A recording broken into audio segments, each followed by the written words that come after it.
जय श्री राधे। श्री हरिवंश राधा वल्लभ लाल की जय। श्री हरिवंश महाप्रभु की जय। परम पूज्य गुरुदेव महाराज की जय जय हो। बहुत बहुत स्वागत है आप सभी का श्री चैतन्य चरितावली में। हम महाप्रभु के बड़े ही सुंदर बाल चरित्रों का श्रवण कर रहे हैं। इसके साथ ही हमने लास्ट अध्याय में श्रवण किया कि जो महाप्रभु के बड़े भाई हैं विश्वरूप, उनकी कैसी स्थिति है। वो वैराग्य की पराकाष्ठा पर पहुंच चुके हैं और जो आज का अध्याय हम श्रवण करेंगे इसमें वे अपना घर भी त्याग देंगे। तो विश्वरूप का गृह त्याग यही आज का अध्याय है। लेकिन इसे शुरू करने से पहले एक बार प्राणों से प्यारे हरि नाम को गा लेते हैं। मेरे साथ आप भी गाइए। हरे कृष्ण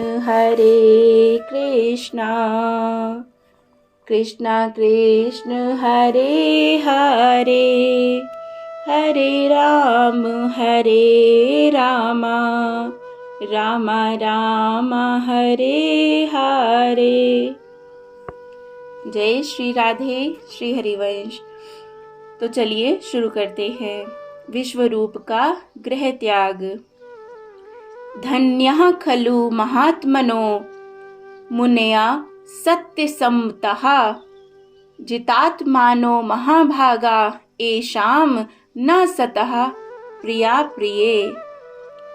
वे सत्य की उपासना करने वाले जितात्मा महाभाग महात्मा मुनिगण धन्य हैं, जिन्हें ना तो किसी से अनुराग है और ना किसी से द्वेष, जो सभी प्राणियों में समान भाव रखकर सभी को समदृष्टि से देखते हैं। जय श्री राधे। बंधन का हेतु ममत्व है। ममत्व का संबंध मन से है। जिसने मन से ममत्व को निकाल दिया वह तो नित्य मुक्त ही है। उसके लिए ना कोई अपना है ना पराया। वह तो अनेक रूपों में एक ही आत्मा को चारों ओर देखता है।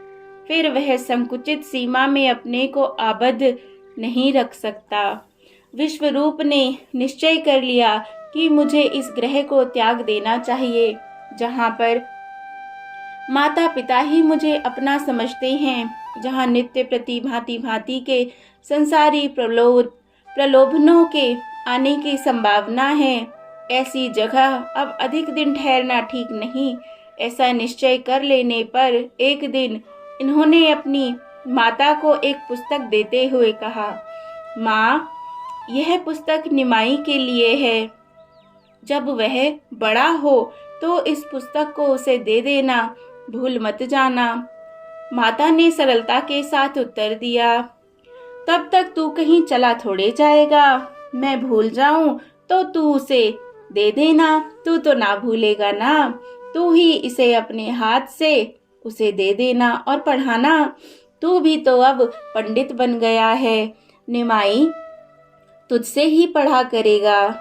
विश्वरूप ने मानसिक भावों को छुपाते हुए कहा, हाँ ठीक है, मैं रहा तो दे ही दूंगा, किंतु तू भी इस बात का खास ख्याल रखना। भोली भाली माता को क्या पता कि मेरा विश्वरूप अब 2-4 दिन का मेहमान है।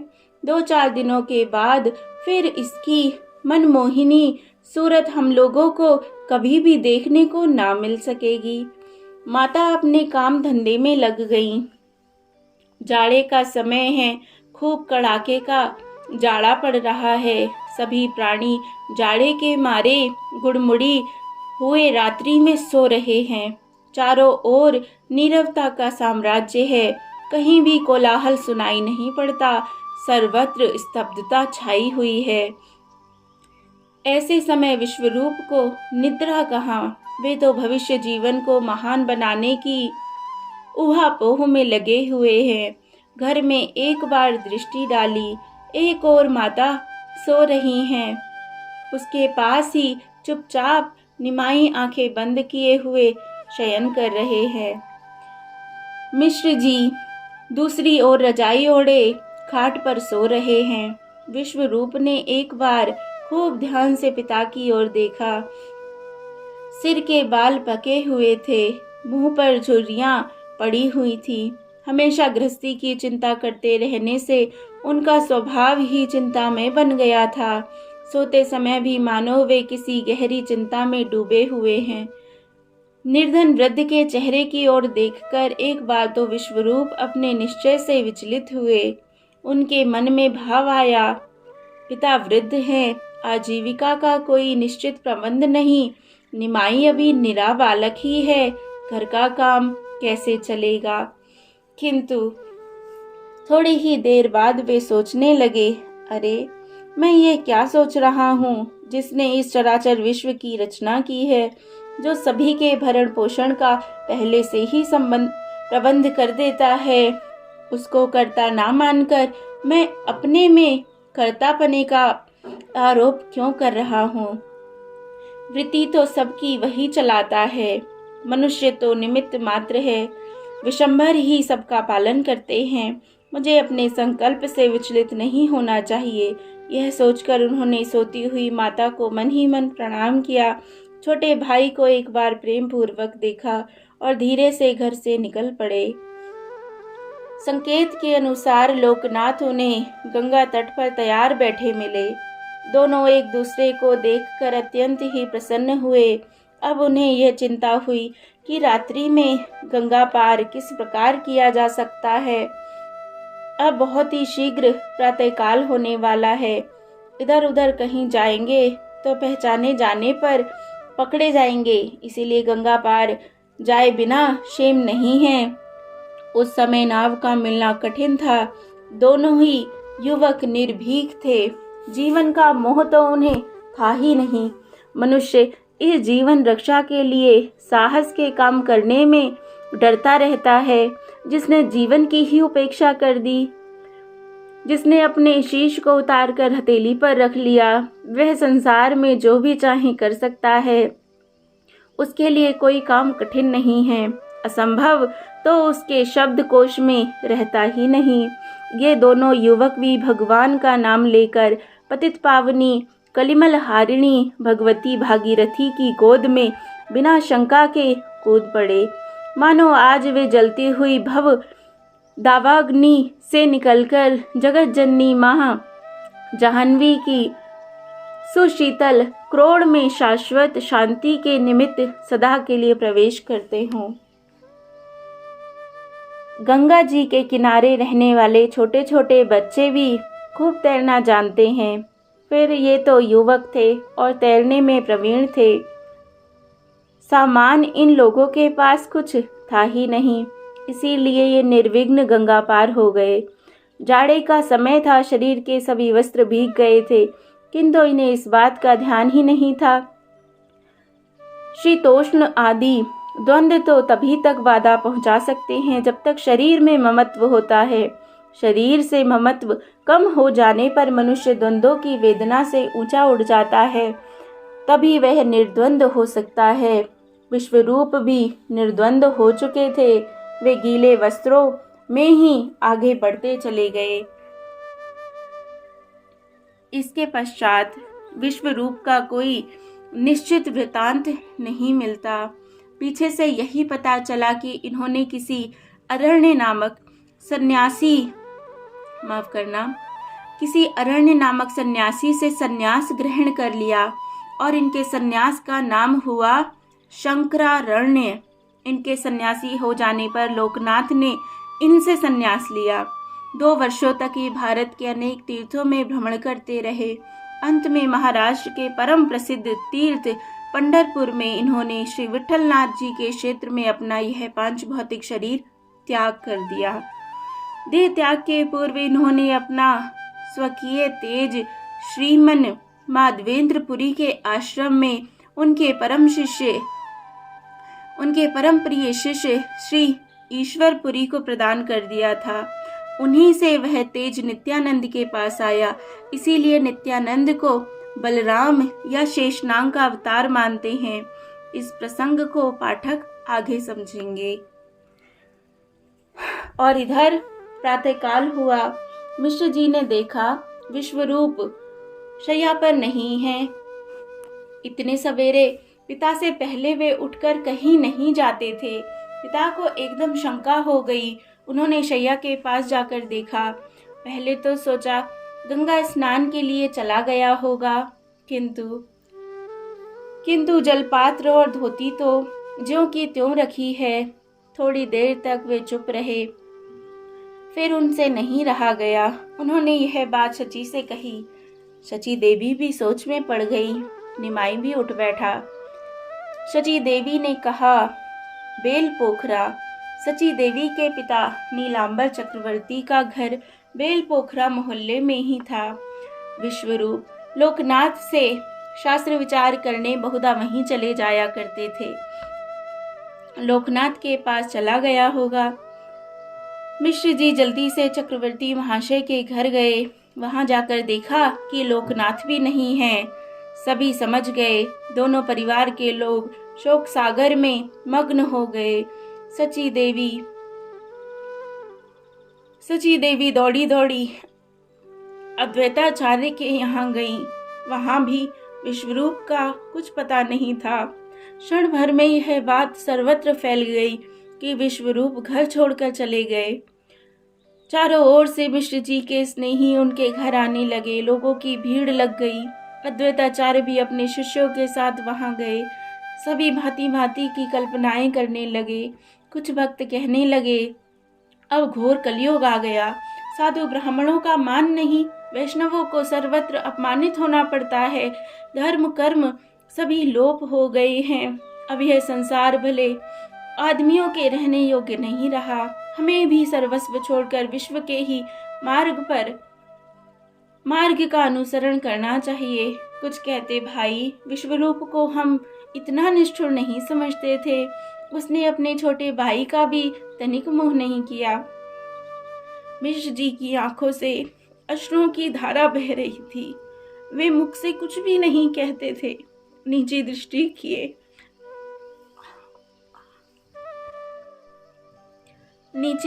किए वे बराबर भूमि की ओर ताक रहे थे। मानो इन्हें संदेह हो गया था कि इस भूमि ने ही मेरे प्राण प्यारे पुत्र को अपने में छिपा लिया है। उनसे धसे हुए कपोल और सिकुड़ी हुई खाल के ऊपर से अश्रु बिंदु बहकर पृथ्वी पर गिरते जाते थे और वे उसी पृथ्वी में विलीन होते जाते थे। इससे उनका संदेह और भी बढ़ता जा रहा था। जो पृथ्वी बराबर इन अश्रुओं को अपने में छिपाती जाती है, उसने ही जरूर मेरे बेटे विश्वरूप को छिपा लिया है। उनकी दृष्टि ऊपर उठती ही नहीं। लोग परस्पर में क्या बातें कर रहे हैं, इसका उन्हें कुछ भी पता नहीं था। उनके साथी संबंधी उन्हें भांति भांति से समझाते, किंतु वे किसी की भी बात का प्रत्युत्तर नहीं देते।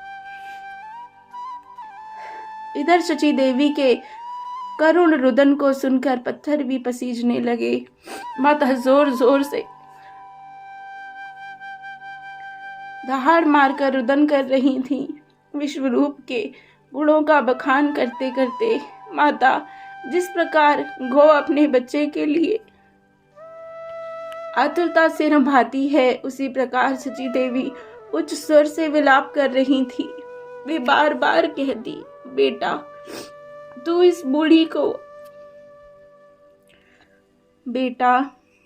बूढ़ी को अधजली ही छोड़कर चला गया।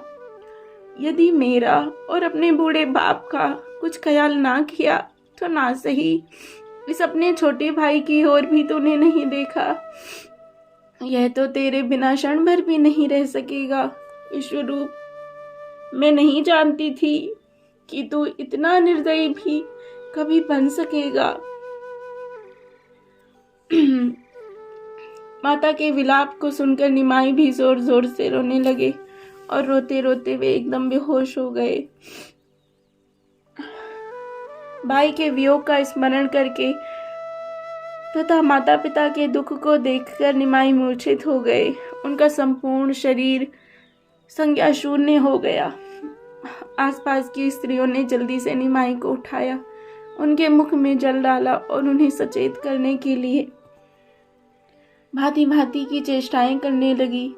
स्त्रियां सची देवी को समझा रही थीं, सची अब रोने से क्या होगा, धैर्य धारण करो। तुम्हारे पुत्र ने कोई बुरा काम तो नहीं किया, तुम्हारी सैकड़ों पीढ़ियों को उसने तार दिया। भगवान की भक्ति से बढ़कर और क्या है। अब इस निमाई को ही देखकर धैर्य धारण करो। देख, तेरे रुदन से यह बेहोश हो गया है, इसका ख्याल करके तू रोना बंद कर दे। माता ने कुछ धैर्य धारण किया। निमाई को धीरे धीरे चेतना होने लगी। वे थोड़ी देर में प्रकृतिस्थ हो गए। अपने आंसुओं को पोंछकर आप माता से बोले, माँ, दद्दा चले गए तो कोई चिंता नहीं, मैं तुम लोगों को बड़ा होकर सेवा शुश्रूषा करूंगा, आप लोग धैर्य धारण करें। लोग मिश्र जी से कह रहे थे, हम उत्तर की ओर जाते हैं, 4 आदमियों को दक्षिण की ओर भेजो। लोकनाथ के पिता 2-4 आदमियों को लेकर गंगा पार जाएं। अभी 2-4 कोस ही तो पहुंचे होंगे, हम उन्हें जल्दी ही लौटा लावेंगे। इन सब बातों को सुनकर ऊपर दृष्टि उठाकर मिश्र जी ने साहस के साथ कहा, अब भाई कहीं जाने से क्या लाभ, विश्वरूप बालक तो है ही नहीं। यदि उसकी ऐसी ही इच्छा है तो भगवान उसकी यही प्रार्थना करें कि वह सन्यासी होकर अपने धर्म को यथारीति पालन करता रहे और लौटकर घर में ना आवे। पिता के ऐसे साहसपूर्ण वचनों को सुनकर सभी को बड़ा आनंद हुआ। सभी इसी संबंध की बातें करते हुए सुखपूर्वक घर लौट गए। माता पिता ने तो धैर्य धारण किया, किंतु उनके हृदय में सर्वगुण संपन्न पुत्र के वियोग के कारण एक गहरा सा घाव हो गया, जो अंत तक बना रहा। मिश्र जी तो एक ही घाव को लेकर इस संसार से विदा हो गए, किंतु वृद्धा शची के तो आगे चलकर एक और भी बड़ा भारी घाव हुआ था, जिसकी मीठी मीठी वेदना का रसास्वादन करते हुए उसने अपना संपूर्ण जीवन इसी प्रकार वेदना में ही बिताया। ग्रस्त में जहाँ अनेक सुख और आनंद के अवसर आते हैं, वहाँ ऐसे दुख के भी प्रसंग बहुत आते हैं, जिसके स्मरण मात्र से छाती फटने लगती है। जगत जननी सीता जी जब अपने प्राणनाथ श्री रामचंद्र जी के वियोग से अत्यंत ही व्यथित हो उठी और उनकी वेदना असह्य हो गई, तब उन्होंने रोते रोते बड़ी ही मार्मिक वाणी में हनुमान जी से ये वचन कहे थे, प्रियानन संभवेह वेदुकम प्रियादग्धिकम भवेत ताभ्याम ही ते वियुज्यन्ते नमस्ते शाम महात मनाम। वे जितात्मा सत्यवादी महात्मा धन्य हैं, जिन्हें प्रिय की प्राप्ति में ना तो सुख होता है और ना प्रिय की प्राप्ति में अधिक दुख व्यथा ही हो सकती है। जिनकी वृत्ति सुख दुख में समान रहती है, ऐसे महात्माओं के चरणों में बार बार प्रणाम है। जय जय श्री राधे। तो इस प्रकार ये बहुत मार्मिक प्रसंग यहाँ पर विराम लेता है। इसके आगे हम श्रवण करेंगे। निमाई का अध्ययन के लिए आग्रह करना, तो बड़ा प्यारा प्रसंग है आगे, और ये पूरा ग्रंथ ही बहुत अद्भुत है। सभी ज़रूर श्रवण करें। जय जय श्री राधे। जय जय श्री राधे श्याम। श्री चैतन्य महाप्रभु की जय हो।